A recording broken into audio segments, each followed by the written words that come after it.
এই মুহূর্তে মার্কিন যুক্তরাষ্ট্রের পররাষ্ট্র দপ্তরের দুজন ডেপুটি অ্যাসিস্ট্যান্ট সেক্রেটারি তারা আছেন, ঢাকাতে সফর করছেন। একজন হচ্ছেন মিস নিকোল চুলিক, দক্ষিণ এবং মধ্য এশীয় বিষয়ক ব্যুরোর উনি ডেপুটি অ্যাসিস্ট্যান্ট সেক্রেটারি, এবং জনাব অ্যান্ড্রু হেরাপ, উনি পূর্ব এশিয়া এবং প্রশান্ত মহাসাগরীয় বিষয়ক ব্যুরোর ডেপুটি অ্যাসিস্ট্যান্ট সেক্রেটারি। তো আজকে তারা আমার সাথে দেখা করেছেন এবং মাননীয় পররাষ্ট্র উপদেষ্টার সাথেও দেখা করেছেন। এছাড়া পরবর্তীতে আজকেই তারা জাতীয় নিরাপত্তা উপদেষ্টা এবং রোহিঙ্গা বিষয়ক হাই রিপ্রেজেন্টেটিভ তার সাথেও সাক্ষাৎ করেছেন। আমার সাথে যে বৈঠক অনুষ্ঠিত হয়েছে সেখানে আমরা দ্বিপাক্ষিক বৈঠকের বিভিন্ন দিক নিয়ে আলোচনা করেছি। আমাদের এই সরকারের যে চলমান সংস্কার কার্যক্রম সেটা নিয়ে কথা বলেছি। সামনে যে নির্বাচন, সেই নির্বাচন নিয়ে কথা বলেছি। ইউএসএইডের যে সহযোগিতা সেটার পুনর্বিবেচনার কথা বলেছি। বিশেষ করে স্থান পেয়েছে রোহিঙ্গা প্রত্যাবাসন।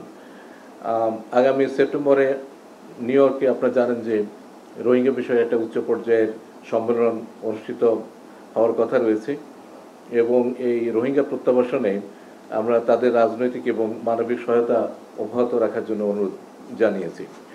আর এছাড়া অর্থনৈতিক সহযোগিতার যেই বিষয়, সেই বিষয়ে আলোচনাকালে অন্যান্য বিষয়ের মধ্যে সম্প্রতি যে আরোপিত উচ্চ শুল্ক সেটা নিয়ে আমরা আমাদের কনসার্নটা বলেছি, এবং আমরা এ পর্যন্ত যে সমস্ত পদক্ষেপ নিয়েছি সেগুলো কোথাও তাদেরকে স্মরণ করে দিয়েছি। আপনারা জানেন যে ইতিমধ্যে মাননীয় প্রধান উপদেষ্টা মার্কিন রাষ্ট্রদূতকে একটি চিঠি লিখেছেন, এবং আমাদের মাননীয় বাণিজ্য উপদেষ্টাও তার কাউন্টার পার্টকে একটি চিঠি লিখেছেন। এবং আজকে মার্কিন প্রতিনিধি দলের সাথে আমরা দ্বিপাক্ষিক যে বাণিজ্য ঘাটতি সেটি কী করে কমিয়ে আনা যায় সেই বিষয় নিয়েও কিছুটা আলাপ আলোচনা করেছি। এবং সামনে বাণিজ্য মন্ত্রণালয় এবং জাতীয় রাজস্ব বোর্ড সহ সংশ্লিষ্ট দপ্তরগুলো কি কি ব্যবস্থা নিতে যাচ্ছে সেগুলো তাদেরকে আমরা জানিয়েছি। এই ছিল তাদের সাথে মোটামুটি আলোচনার বিষয়।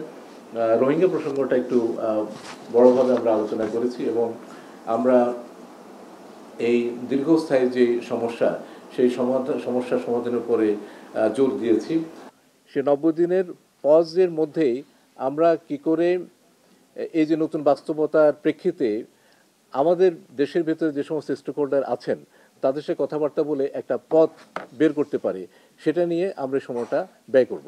সুনির্দিষ্ট কোনো আলোচনা হয় নাই, একদম স্পেসিফিক যে এই করতে হবে সেটা না। তবে যেটা বলেছে যে আমাদের দুই দেশের মধ্যে যে ট্রেড গ্যাপ আছে সেই ট্রেড গ্যাপ কিভাবে কমানো যায় সেটা নিয়ে বলেছে যে আমরা আমাদের দিক থেকে কী কী উদ্যোগ নিচ্ছি সেগুলো সম্পর্কে একটা সাধারণ আলোচনা হয়েছে।